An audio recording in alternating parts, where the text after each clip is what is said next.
ഫലവൃക്ഷ തൈകൾ, അലങ്കാര ചെടികൾ, ചെടിച്ചട്ടികൾ, വളം തുടങ്ങി ഒരു ഗാർഡനിങ്ങിന് ആവശ്യമായ എല്ലാം ഇവിടെയുണ്ട്. ഗാർഡനിന്റെ ഇടയിലുള്ള ആമ്പൽക്കുളവും ഇവിടുത്തെ പ്രധാന ആകർഷണമാണ്.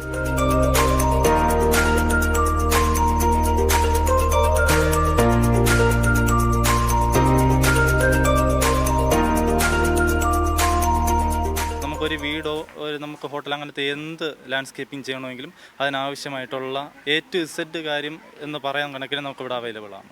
ആയിട്ട് കുറച്ച് പേര് നമുക്ക് ചോദിച്ചു വരുന്നുണ്ട്. എന്ന് വെച്ചാൽ വെറൈറ്റി ആയി മിയാസക്കി, നാംഡക്മോയ് അതുപോലത്തെ നമുക്ക് ചോദിച്ചു വരാം. അല്ലാതെ മൊത്തം ഒരു വീട്ടിനാവശ്യമായിട്ടുള്ള അലങ്കാരത്തിനും നമുക്ക് ഉപയോഗപ്രദമായിട്ടുള്ള ചെടികളും അങ്ങനെ ഒരുപാട് ചെടികൾക്ക് വേണ്ടി മൊത്തം ഒരു ഇത് ചെയ്യാൻ വേണ്ടി വരും.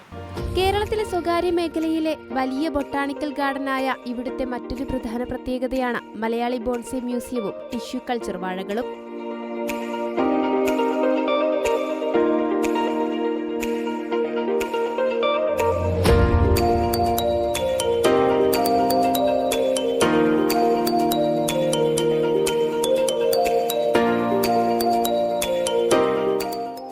Bonsai museum, Malayali bonsai museum എന്ന് പറഞ്ഞാൽ നല്ല വലിയൊരു കളക്ഷൻ. ബോൺസൈയിൽ കുഞ്ഞല്ല, ഒരു അത്യാവശ്യം വലിയ ബഡ്ജറ്റ് ഫ്രണ്ട്ലി ആയിട്ടുള്ള ഒരു വലിയൊരു കളക്ഷൻ ഉണ്ട്. ഇപ്പോൾ ഏകദേശം 15 വെറൈറ്റി വാഴ, ഓർണമെൻ്റൽ പ്ലാന്റ്സ്, അതായത് ഫിലോഡെൻഡ്രോൺ വെറൈറ്റീസ്, സിങ്കോണിയം, പിന്നെ കലേഡിയം വെറൈറ്റീസ്, പിന്നെ ഓർക്കിഡ്, ആന്തൂറിയം തുടങ്ങിയവ ചെയ്തു വരുന്നുണ്ട്. പിന്നെ വാഴയിലാണെങ്കിൽ ഏത്തൻ, കപ്പ, റോബസ്റ്റ, പാളയം തുടങ്ങിയ വെറൈറ്റികളുണ്ട്. പിന്നെ ഇപ്പോൾ ലേറ്റസ്റ്റ് ആയിട്ട് നമ്മൾ മഞ്ചേരി കുള്ളൻ ചെയ്യുന്നുണ്ട്. അത് 6ാമത്തെ മാസത്തിൽ പൂവിട്ട് 9ാമത്തെ മാസത്തിൽ നമുക്ക് വലമെടുക്കാൻ പറ്റുന്നതാണ്. പിന്നെ ഓർണമെൻ്റൽ വെറൈറ്റീസായ തായ് മൂസ, അതും ഇപ്പോൾ ഞങ്ങളിവിടെ ചെയ്തു വരുന്നു. ആൾക്കാർ വരുന്നുണ്ട്.